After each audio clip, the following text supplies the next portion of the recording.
Pada suatu pagi di tanah Syam, seorang pemuda kurus dengan mata penuh tekad berdiri memandang cakrawala, tanpa tahu bahwa suatu hari ia akan menaklukkan kota paling suci di dunia. Ia bukan keturunan raja, bukan pula bangsawan, namun sejarah mencatat namanya sebagai salah satu pemimpin paling agung dalam peradaban Islam. Inilah kisah Salahuddin Al-Ayyubi, sang panglima yang membebaskan Yerusalem bukan dengan kebencian, tetapi dengan akhlak yang menggetarkan hati kawan dan lawan. Dalam video ini, Lentera Dunia mengajak Anda menyelami perjalanan panjang seorang pemimpin yang mengubah jalannya sejarah.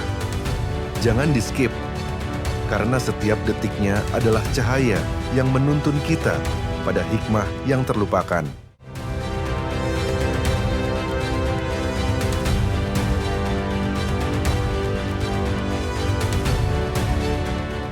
Salahuddin Al-Ayyubi lahir pada tahun 1137 M di kota Tikrit, sebuah kota kecil di tepi sungai Tigris yang saat itu berada di bawah kekuasaan dinasti Zengkiah.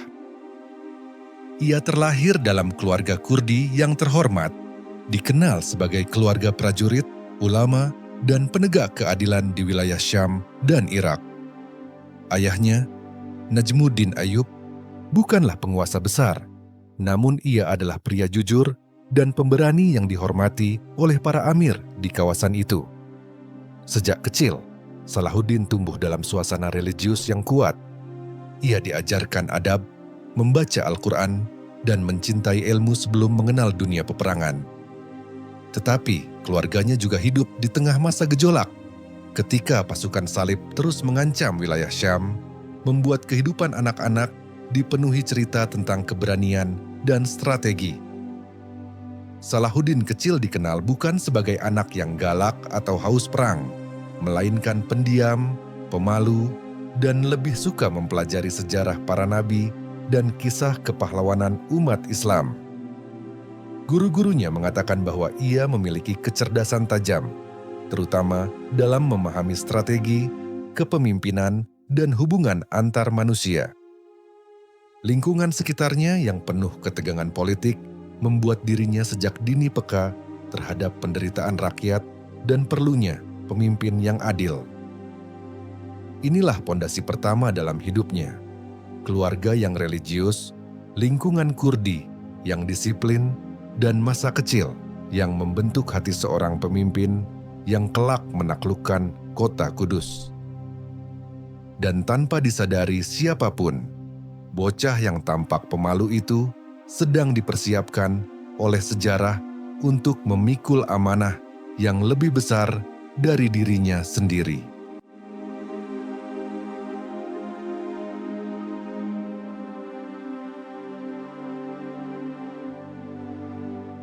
Ketika usianya menginjak remaja akhir, keluarga Salahuddin meninggalkan Tikrit dan berpindah ke Mosul, wilayah yang saat itu berada di bawah kekuasaan penguasa besar Nuruddin Zengi. Nuruddin Zengi dikenal sebagai pemimpin tegas, adil, dan sangat mencintai jihad, sehingga banyak keluarga prajurit memilih tinggal dan mengabdi dalam pasukannya. Ayah Salahuddin dan pamannya, Asaduddin Shirkuh, segera mendapatkan posisi penting dalam militer, dan ini membuka jalan bagi Salahuddin muda untuk mulai mengenal dunia keprajuritan. Namun Salahuddin tidak langsung menjadi prajurit. Pada awalnya ia lebih tertarik pada ilmu fikih, sejarah, dan administrasi pemerintahan daripada mengangkat pedang. Guru-gurunya bahkan mengira ia akan menjadi ulama besar, bukan panglima, karena sifatnya yang lembut dan lebih suka berdiskusi daripada berdebat. Tapi hidup sering membawa manusia ke jalan yang tidak pernah mereka bayangkan. Dan bagi Salahuddin, jalan itu adalah medan perang yang sedang berkobar di seluruh Syam. Ketika pamannya Shirkuh diutus oleh Nuruddin untuk memimpin beberapa ekspedisi militer ke Mesir, Salahuddin diminta ikut sebagai bagian dari staf dan pengamat muda. Pada ekspedisi inilah kecerdasan dan ketenangan Salahuddin mulai terlihat. Ia jarang gugup, cepat menganalisis keadaan, dan mampu menenangkan pasukan yang kacau. Para komandan mulai memperhatikannya bukan karena kekuatan fisiknya, tetapi karena kejernihan pikirannya dalam membaca strategi musuh. Inilah awal perjalanan seorang pemuda yang sederhana, yang tanpa sadar sedang dilatih oleh sejarah untuk menjadi panglima yang kelak mengguncang dunia barat dan timur.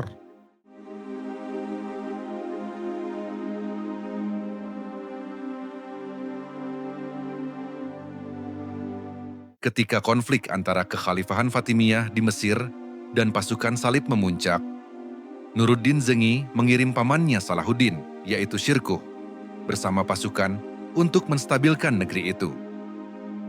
Salahuddin ikut sebagai asisten muda Shirkuh, bukan sebagai prajurit utama. Namun peran kecil inilah yang membuka jalan menuju kejayaan besarnya. Setibanya di Mesir, mereka mendapati negeri itu penuh intrik politik, dengan para pejabat Fatimiyah saling berebut kekuasaan dan memicu kekacauan di dalam istana. Dalam keadaan semrawut itu, Salahuddin menunjukkan kecerdasannya dengan menenangkan berbagai faksi dan memahami situasi tanpa memihak secara membabi buta. Pada pertempuran-pertempuran kecil melawan pasukan salib, ia mulai menunjukkan keberanian yang tidak disadari banyak orang, karena ia bertempur dengan tenang tanpa kehilangan kendali. Shirkuh, yang selama ini mengenalnya sebagai pemuda pemalu, terkejut melihat bagaimana keponakannya mampu membuat keputusan cepat saat pasukan mengalami kesulitan. Ketika Shirkuh akhirnya memenangkan kendali militer di Mesir, ia diangkat menjadi wazir. Namun jabatan itu hanya berlangsung singkat karena Shirkuh wafat tidak lama setelahnya. Kematian Shirkuh membuat situasi Mesir kembali goyah, dan para pemimpin Fatimiyah terpaksa mencari sosok yang dapat dipercaya untuk menggantikan posisi wazir. Tanpa diduga, mereka memilih Salahuddin, pemuda yang saat itu belum dikenal luas, karena ia dianggap jujur, tenang, dan mampu meredam konflik antar faksi. Pengangkatan ini menjadi titik balik sejarah, karena dari wazir muda inilah akan lahir seorang pemimpin besar yang kelak membebaskan Yerusalem dan mengubah arah 3 dunia.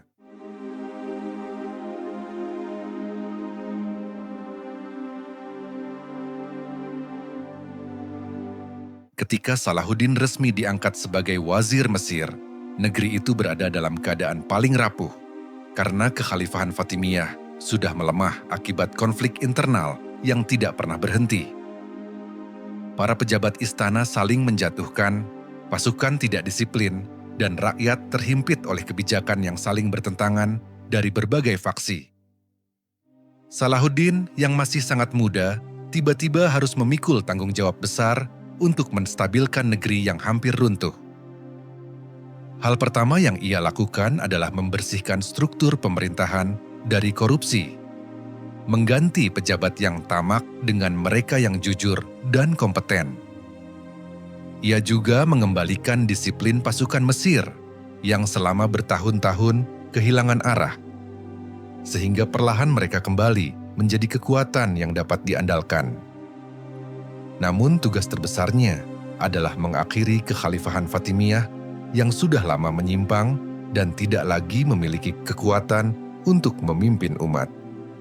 Tanpa kekerasan, tanpa pertumpahan darah, Salahuddin perlahan menghapus struktur Fatimiyah dan mengembalikan Mesir ke dalam kekuasaan Abbasiyah yang sah. Pada hari Jumat, untuk pertama kalinya setelah lebih dari 2 abad, khutbah kembali dikumandangkan atas nama Khalifah Abbasiyah, tanda resmi bahwa Fatimiyah telah berakhir. Keputusan ini mengejutkan dunia, karena seorang pemuda yang awalnya bukan siapa-siapa berhasil menyatukan Mesir tanpa perang, tanpa kudeta, dan tanpa kekacauan besar. Inilah langkah pertama yang membawa Salahuddin menuju panggung sejarah sebagai pemimpin yang bukan hanya kuat, tetapi juga bijak, sabar, dan paham bagaimana menyatukan hati sebelum mengangkat pedang.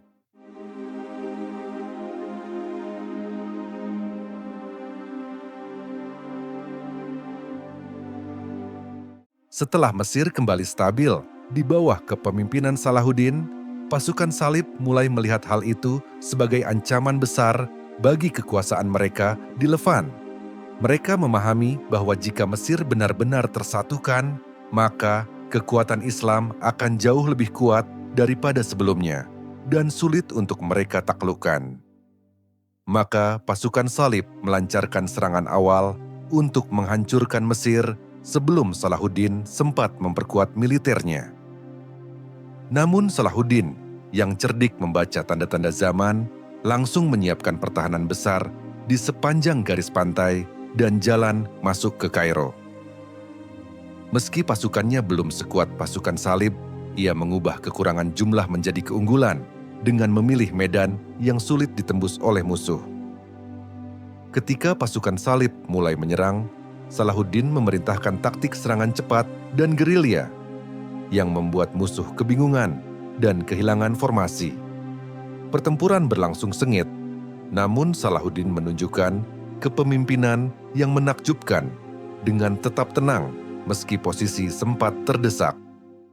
Pada akhirnya, pasukan salib terpaksa mundur karena tidak mampu menembus pertahanan Mesir yang dipimpin pemuda yang selama ini mereka remehkan.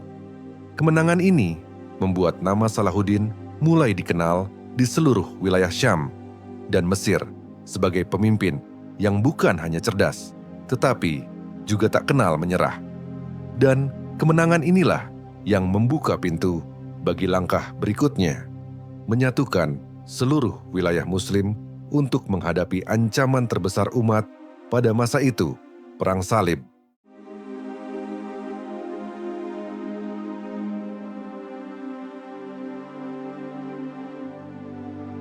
Setelah berhasil mempertahankan Mesir dari serangan pasukan salib, Salahuddin menyadari bahwa kemenangan besar hanya bisa dicapai jika dunia Islam bersatu di bawah satu kepemimpinan. Pada saat itu, wilayah Syam berada di bawah kekuasaan Nuruddin Zengi, seorang pemimpin besar yang tegas, saleh, dan sangat dihormati oleh umat. Meskipun Salahuddin sangat mengagumi Nuruddin, hubungan politik keduanya tidak selalu mudah, karena banyak pihak takut jika Salahuddin menjadi terlalu kuat. Di Mesir, Salahuddin terus memperkuat pasukan, memperbaiki ekonomi, serta membangun jaringan pemerintahan yang jujur dan stabil. Langkah-langkahnya membuat rakyat Mesir mencintainya, karena mereka akhirnya memiliki pemimpin yang memikirkan keadilan, keamanan, dan kesejahteraan. Namun, ketika Nuruddin wafat secara mendadak, dunia Islam kembali terpecah oleh perebutan kekuasaan di berbagai wilayah Syam. Melihat keadaan itu, Salahuddin memutuskan untuk mengambil langkah berani, menyatukan Syam dan Mesir di bawah satu pemerintahan untuk melawan pasukan salib. Perjalanannya ke Damaskus disambut oleh rakyat dengan penuh harap, karena mereka memandangnya sebagai pemimpin yang mampu melanjutkan visi besar Nuruddin. Dalam waktu singkat, ia berhasil merebut hati para pemimpin lokal dan menyatukan Syam tanpa peperangan besar, sebuah pencapaian yang jarang terjadi pada era itu. Dengan penyatuan Syam dan Mesir, berdirilah kekuasaan baru yang kelak dikenal sebagai dinasti Ayyubiyah. Dan dari sinilah langkah besar menuju pembebasan Yerusalem dimulai.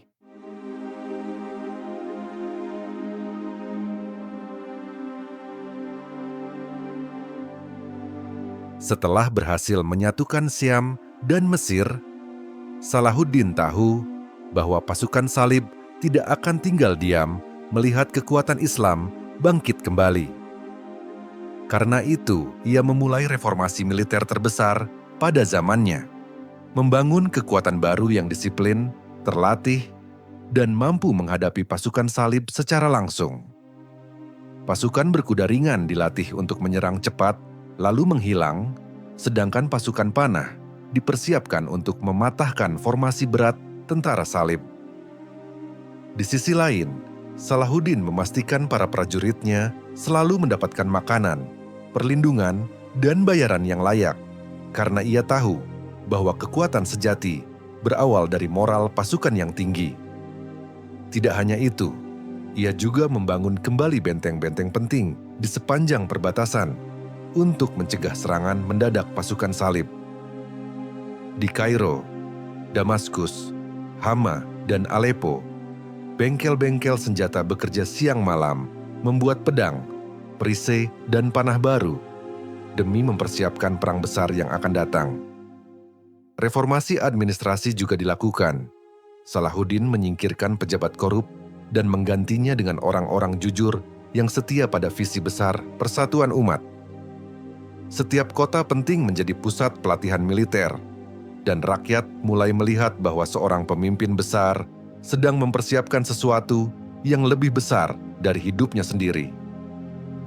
Semua persiapan ini membuat pasukan Islam menjadi kekuatan terorganisir yang belum pernah disaksikan sejak masa Umar bin Khattab.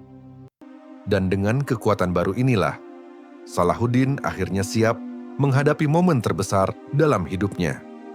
Perang panjang yang akan menentukan nasib Yerusalem.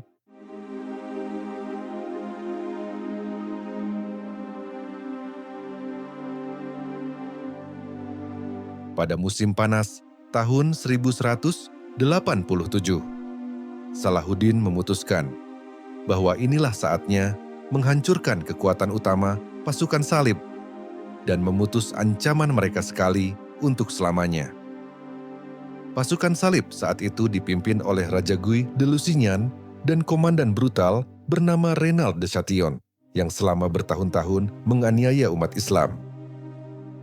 Dengan jumlah besar namun kurang pengalaman medan, pasukan salib memutuskan bergerak menuju Danau Tiberias untuk memecah kekuatan Salahuddin. Salahuddin yang jenius membaca kondisi, sengaja memutus jalur air mereka dan memaksa tentara salib berjalan di bawah panas yang membakar tanpa persediaan cukup. Ketika pasukan salib sudah kelelahan, kehausan, dan kehilangan formasi, Salahuddin memerintahkan pasukan panahnya untuk menyerang dari segala arah. Pertempuran berubah menjadi kekacauan besar.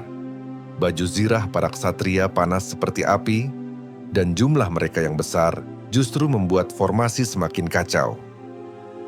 Di tengah kekacauan itu, Salahuddin mengerahkan pasukan berkuda elitnya untuk menutup semua jalur keluar, menjebak pasukan salib di perbukitan Hittin.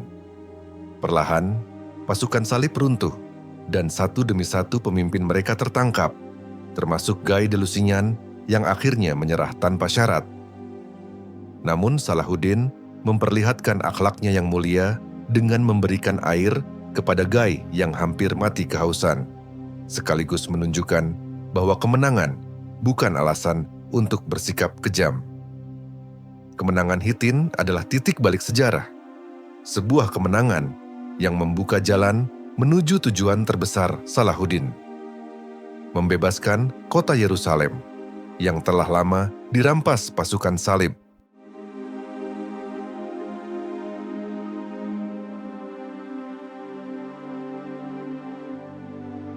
Setelah kemenangan besar di Hittin, jalan menuju Yerusalem akhirnya terbuka, dan seluruh dunia mengetahui bahwa saat pembebasan kota suci itu telah mendekat. Yerusalem, kota yang menjadi pusat 3 agama besar, telah berada di bawah kekuasaan pasukan salib selama hampir 90 tahun. Pasukan salib yang tersisa bertahan di dalam benteng-benteng kota. Namun mereka tahu bahwa setelah kekalahan di Hittin, harapan mereka untuk bertahan hampir hilang. Salahuddin mengepung kota dengan strategi yang rapi, tetapi ia tidak ingin penderitaan rakyat sipil berlanjut, sehingga ia menawarkan perdamaian sejak awal.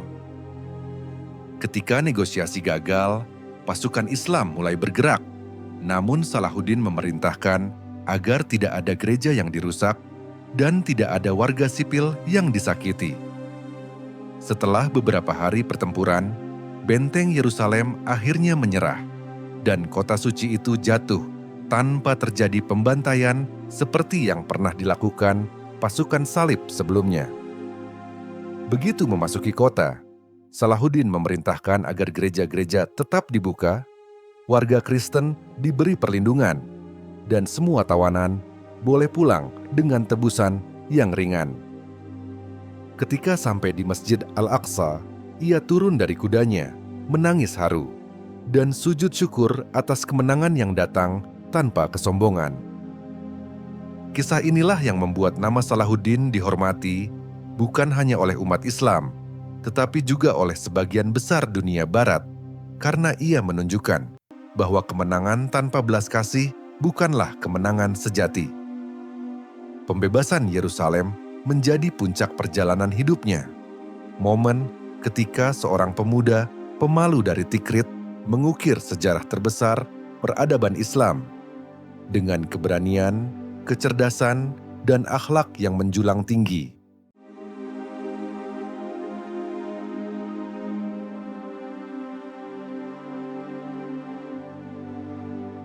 Setelah membebaskan Yerusalem dan mengembalikan kehormatan umat Islam, Salahuddin melanjutkan hidupnya dengan sederhana, jauh dari kemewahan seorang penguasa besar.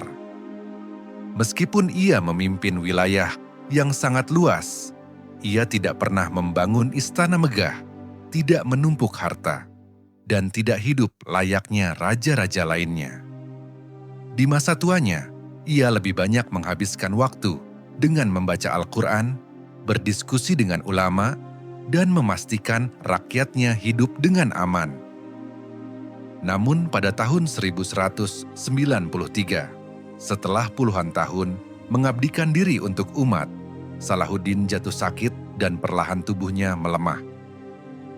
Ketika hari wafatnya tiba, Damaskus dipenuhi isak tangis karena rakyat merasa kehilangan pelindung yang selama ini menjaga mereka dengan kasih dan keberanian. Sebelum meninggal, ia berwasiat agar sebagian besar hartanya disedekahkan. Dan setelah ia wafat, diketahui bahwa ia hanya meninggalkan beberapa koin perak. Itulah Salahuddin, pemimpin besar yang menaklukkan kerajaan. Namun hatinya tetap tawadu, seakan ia tidak memiliki apa-apa. Jenazahnya dimakamkan di Damaskus tanpa kemewahan, hanya ditemani doa dari rakyat yang mencintainya lebih dari mereka mencintai raja manapun. Sampai hari ini, dunia Barat maupun Timur mengakui bahwa Salahuddin bukan sekadar panglima perang, tetapi simbol keadilan, keberanian, dan akhlak mulia yang tak lekang oleh waktu. Warisan terbesarnya bukan hanya pembebasan Yerusalem, tetapi teladan bahwa kekuatan sejati lahir dari hati yang bersih, keberanian yang tulus, dan kasih sayang yang mengalahkan kebencian.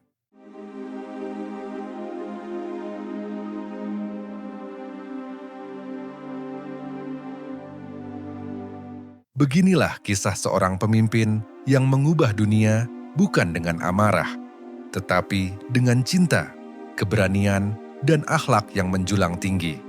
Perjalanan ini mengingatkan kita bahwa keteguhan hati mampu mengalahkan kekuatan sebesar apapun, dan cahaya kebaikan selalu lebih kuat dari gelapnya kebencian. Semoga kisah ini menjadi pelajaran bagi kita semua, bahwa sejarah bukan sekadar masa lalu, tapi cermin yang menuntun langkah kita hari ini. Terima kasih telah menyimak kisah ini bersama Lentera Dunia, tempat di mana cahaya sejarah Islam terus dijaga agar tetap hidup.